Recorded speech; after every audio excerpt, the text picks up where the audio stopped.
Welcome to the A Monday Moment with Dr. Mal podcast, where each week I, Dr. Mal, share life lessons and motivation to kickstart your Monday. Whether you're starting your day or winding down, join me or me and my future guest for a burst of positivity and a fresh perspective. Let's make Mondays meaningful together. Greetings and happy Monday, everyone. I'm your host, Dr. Mallory D. McCoy, and welcome to this week's episode of A Monday Moment with Dr. Mal. As always, may this broadcast bring you what you need in the present moment. May my light exude positivity and kindness, and may my love be extended to all who could use a little extra. Ashe. Let's seize the moment. And now, en español. Saludos y feliz lunes a todos. Soy su anfitriona, la doctora Mallory D. McCoy, y le doy la bienvenida al episodio de esta semana de A Monday Moment con la doctora Mal. Como siempre, que esta transmisión le traiga exactamente lo que necesiten en este momento presente.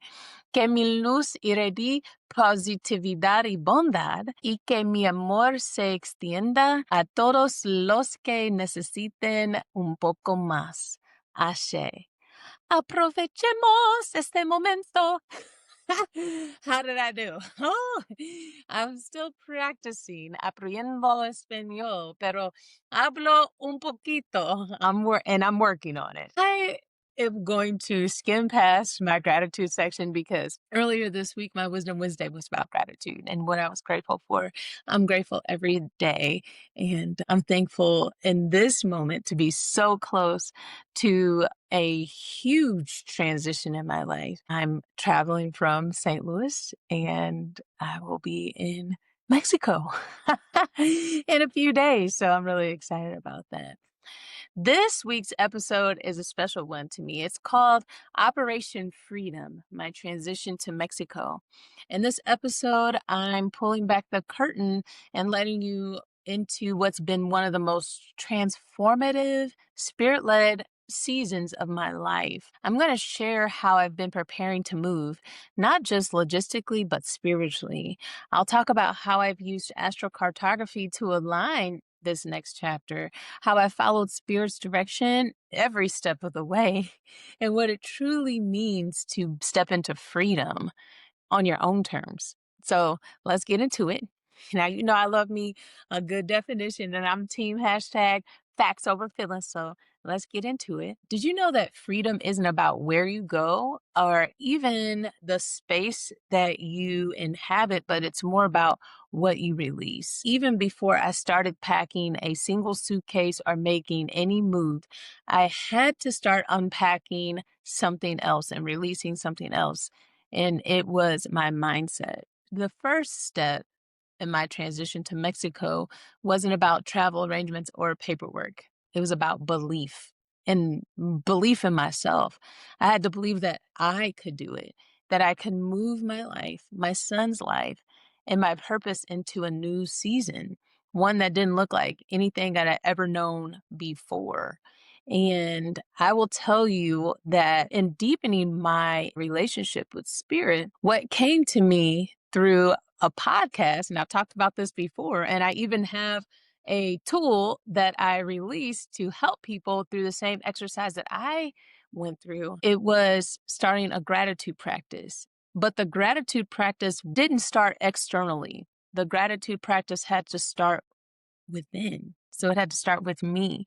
And so for 50 plus days, I had to write affirmations about myself. I am beautiful. I am kind. I am intelligent. I am a storyteller. I am a healer. I had to write all of these things down, and 40 of them every day for 40 days. That was the practice that I initially started. And it was hard at first to come up with what I am because I had my identity wrapped up in societal expectations that I didn't even know who I was. I didn't even know I was.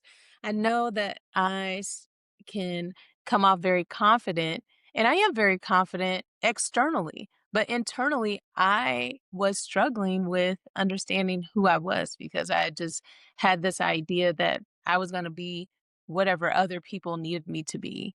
And so that was such a journey. But by the end of the exercise, or when I finally decided to stop, because I could have kept going, I was so confident. And so just gaining a gratitude for myself helped me to further see, because I'm generally a gracious person, but it helped me to be even more gracious for things outside of me, and even the minute things like getting to breathe every day. That was a part of my intercessions. And so the exercise of belief for me, when it came into my consciousness to develop the version of that you see right now, it started in November 2023. So when I started really deepening my connection to spirit, one of the major messages that I was receiving was, you need to let go.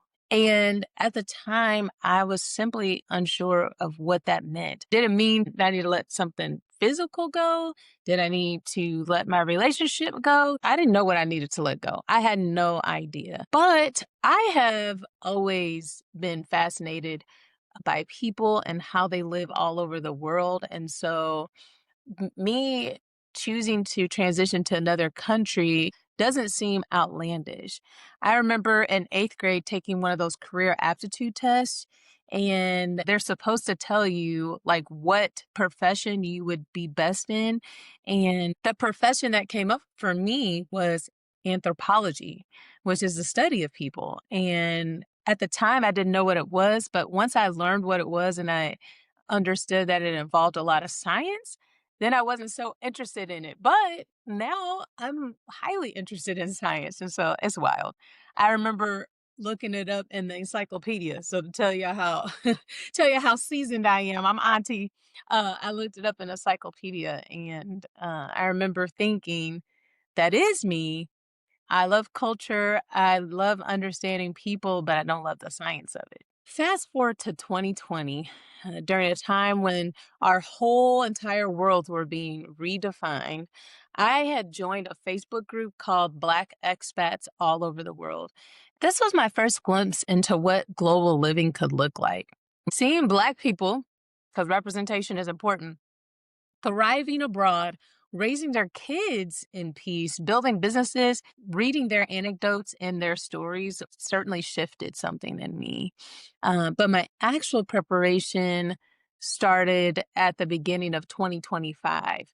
And that's when spirit began tugging on everything. I don't know what I was praying about, but the violence in which my world started changing so that I could usher myself into this new space is something unfathomable. I keep seeing these memes about my January self wouldn't even know anything about what my November self had been through. And if they would have known, woo. And I completely feel that. If my January self knew what I was going to endure this year, I just I wouldn't be able to tell you. I literally don't know, but I do know that spirit was like, it's time. So that's when everything started kind of taking a domino effect. And the first domino was my marriage. The marriage that existed in the confinement of traditional marriage started collapsing in 2020.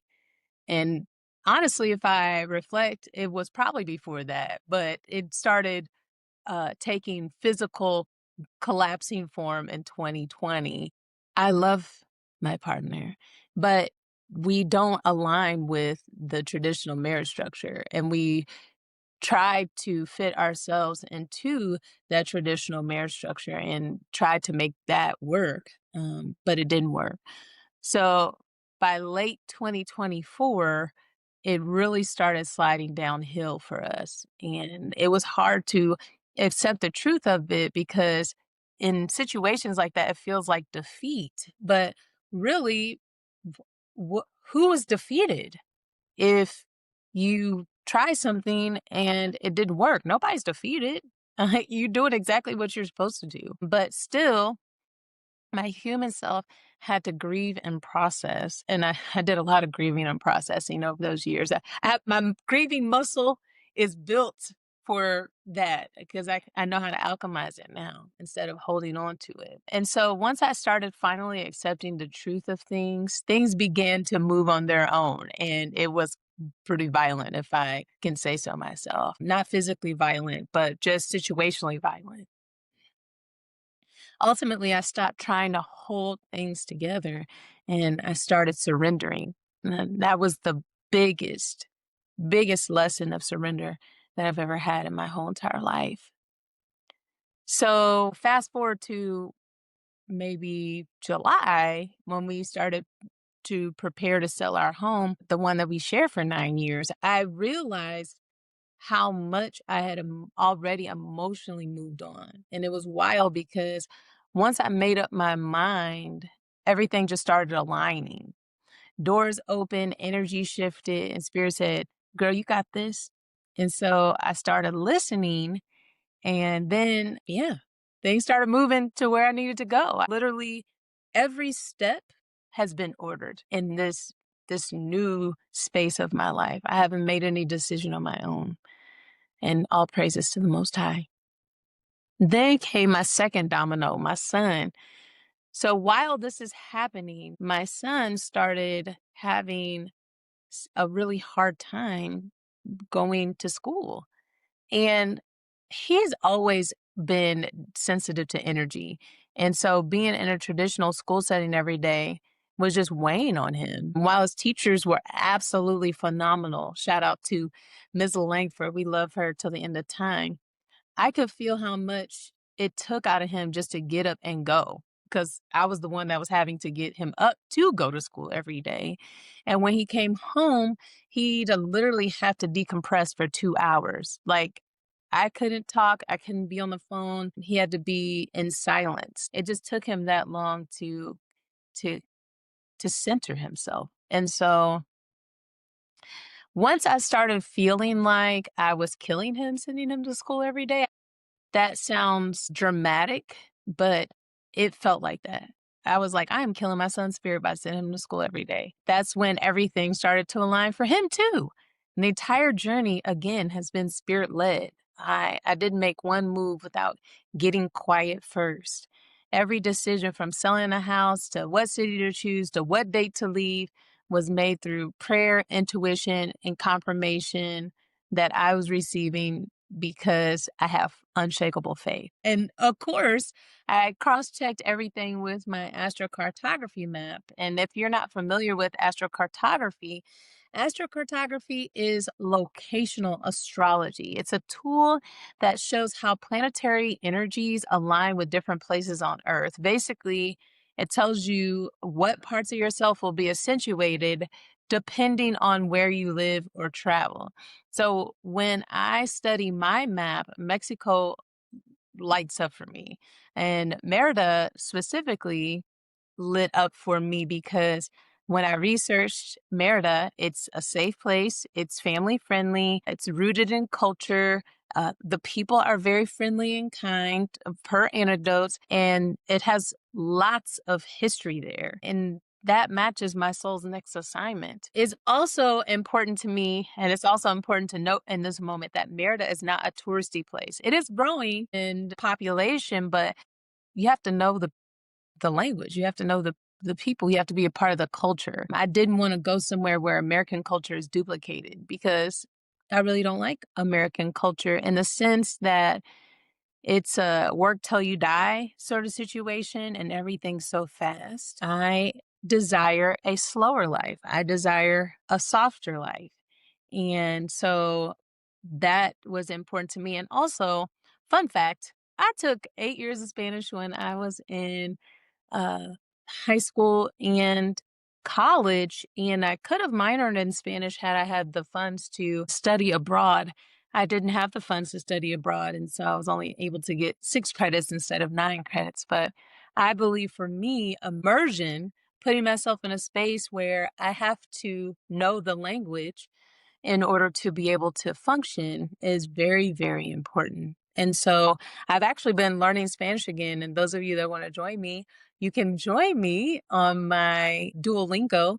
You can follow me and link up with me. My username is Mallory McCoy 28. So just look me up on Duolingo and yeah, I'll add you as a friend. Or I'm proud of myself because I'm not really consistent in a lot of things, but I think 140 plus days consistent with Duolingo. So I'm pretty excited. And then once I get down there, I'm going to be looking for a Spanish tutor to help me. As far as where I'm staying in Airbnbs for flexibility. My mail here in the United States is forwarded to a virtual mailbox. And I've got property management in place. Shout out to my son's father handling my rental properties in the States. And yes, the biggest question that I have received so far is, but what about the money? How are you making money? It's something I want to do, but the financial part is something that is concerning. And you are right to be concerned about that because, yeah, it is a part of being able to move in freedom. And let me just, for the record, state I am certainly abundant, but I am not rich per se financially. And I'll tell you that as far as income is concerned, my journey actually started way before 2020. My journey started in 2009 when my husband and I started investing in real estate. It was his idea, and that decision turned into one of my greatest blessings because the passive income from those properties has carried me through every transition since. When I quit my full-time job in 2022, I relied on that income. And when I quit my job, it wasn't a plan. I just went with a feeling, but I didn't know what I was going to do after. And I did a few things. I even substitute teached. I did notary online, but it still wasn't lucrative enough to carry the lifestyle that I was leading. But it carries the lifestyle that I'm supposed to be in, if that makes sense. So now it carries my lifestyle, but the lifestyle that I was leading before it didn't carry it because it was a stark change. It was two incomes to one income. So in that, I also had to downsize my material possessions big time. I was in a 4,378 square foot house for 9 years. We had so much stuff. And in August, I had to move 3 times. I moved from that house once, and then I moved again. So then I moved the remainder of my things again to a house in Kansas City. And then from that house, I had to move to St. Louis. And in that, I had to reduce all of my things to 5 suitcases, 3 for myself and 2 for my son. And that was a lot of release. I had to let go of some things. It's unbelievable that I've been able to reduce my life to just 5 suitcases, but here I am and here we are. And you know what? It feels so freeing. I feel so free to be able to do that because in this space, you realize how much you truly don't need. And you are cognizant of over consuming and you start living with intention. And so here's my call to action for you this week. I want you to define what freedom means to you. Not what social media says, not what the world glamorizes, but what freedom actually feels like in your body, in your spirit, in your reality. Ask yourself, what am I holding on to that's keeping me from moving freely? What would my life look like if I trusted spirit to guide me in my steps? If I actually trusted. Some of us say that we trust the God of our understanding, but we don't move that way. We move in fear a lot. So what would it actually look like if I trusted the energy outside of myself? And then most importantly, what am I ready to release so I can receive something better? You can't put lipstick on a pig. You can't put lipstick on a pig, but when you start peeling back the layers, it's going to look just as crazy as it did before. So what are you ready to release so you can receive? For me, freedom isn't just about relocation. It's about liberation. Time has become the biggest luxury, and I have so much time now. I have so much time. And my son has so much time. He feels so free. He's happy. He smiles all the time. Being in the sun, being in a warm climate is so freeing because you are not having to be restricted by clothes. You're not having to be restricted by temperature. You can just be outside and be free. So, really excited about that. Now, before we wrap up, I want to leave you with a quote and 10 affirmations to carry in your spirit this week. The quote is from Toni Morrison's Song of Solomon. She said, "You want to fly? You got to give up the shit that weighs you down." And I couldn't have said it any better. And for the 10 affirmations, you can repeat after me or just let these flow into your subconscious. Number 1, I am guided by spirit in all that I do. Number 2, my steps are ordered and my path is clear. Number 3, I trust the divine timing of my life. Number 4, I release the need for control and embrace flow. Oh, that was the pivot for me. I released the control and embraced the flow. Number 5, I am not leaving something behind. I am moving toward alignment. Yes. Number 6, my home is wherever peace resides. Say that again. Number 7, I am free to redefine success on my own terms. I could do a whole podcast just about that alone. Number 8, I am safe, supported, and sustained by the universe. I think that's what helped. I know that's what helped the fear melt away from me, is knowing and having faith that I am so supported by the universe and the God of my understanding. Number 9, my freedom inspires others to follow their truth. I do what I do because that's my life purpose here. And then number 10, I am already living the life that I once dreamed of.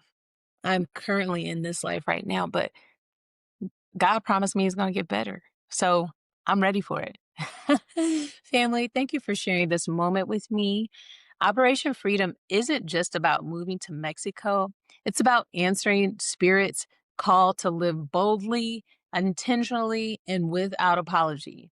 So this next chapter for me is about trusting what's ahead of me is greater than what I'm leaving behind.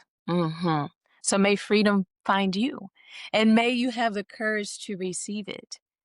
If this episode resonated with you and you're ready to align your life with your purpose, remember, I offer extra services to help guide you on your journey. Whether it's astrocartography, spiritual coaching, or intuitive readings, you can learn more and book a session at my website, whenmallorylives.com. And since we're talking about growth and expansion, again, if you're on Duolingo, come learn with me. I'm only doing Spanish right now. My username is Mallory McCoy 28. Add me as a friend, and let's keep each other accountable as we evolve, expand, and express ourselves in new languages and in new ways. The next 2 episodes of 2025 are my last 2 episodes of 2025 and my last episodes in this particular format. I'm changing it up a little bit for the new Gregorian year. My next episode is one of my favorites I've added to the lineup, Ask Dr. Mal, the fall edition. And this one's special because it's where you get to join the conversation and ask me anything about anything. You can ask me about me. You can ask me about you. You can ask me about anything. And if I feel comfortable enough to share my answer in a public space, I will. Just send in your questions. You can DM me on social media, or you can visit my website, whenmallorylives.com, and there's an Ask Dr. Mal button. And when you click on it, it's going to take you to like a Google form where you can ask the questions. It's completely anonymous, so I won't know who asked the question unless you tell me. But I can't wait to hear what's on your heart, and I can't wait to answer any question that you may have. And my last episode before 2026 is called Your 2026 Soul Collective Forecast. And this is where I will be offering a powerful collective reading using my intuitive gifts. to tap into the energy of the year ahead, you certainly don't want to miss these shows. So until then, love and peace to all of you. Have the best week.